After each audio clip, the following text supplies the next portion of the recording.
passion for leading their own churches one day, and the benefit of knowing each one individually, knowing, like, having the relationship with them, seeing who they are, seeing where they could go, and being able to discern what is next for each one of them.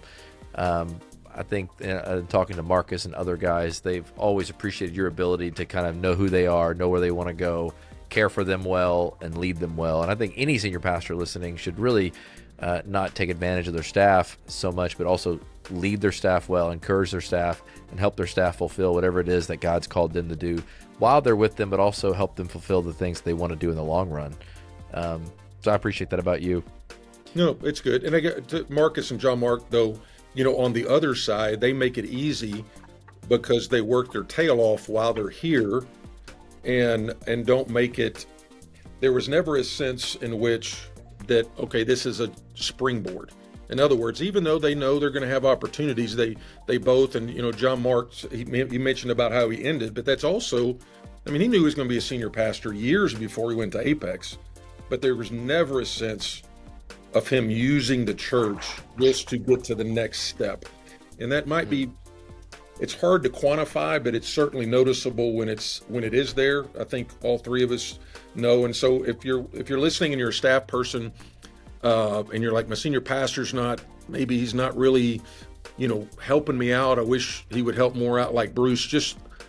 I would say also look at it. You can't change him, but don't give him any reason to doubt your commitment to the mission at hand, because that makes it a lot easier to help somebody if you know that, hey, we're all in here. I'm not looking at every church that gives me a call. I would say I'm getting off on a rabbit chase, but I've also had guys that every time a church would call them would let me know.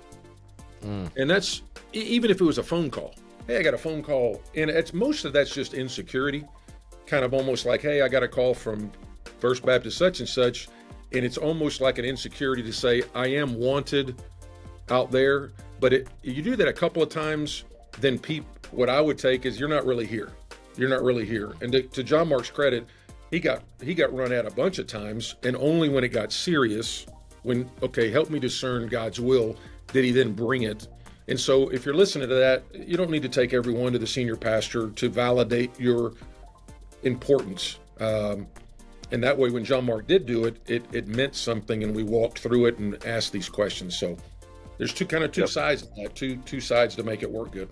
That's it. That's Ronnie. That's like really how it happened. It was like, all right, this one is something that I got to talk about. I wasn't looking to talk. It was like, all right, I can't ignore this. It was location. It was opportunity. Like all of the things were starting. Like, yeah, I got to bring him in right here. So that was definitely a kind of judgment call of when to do that.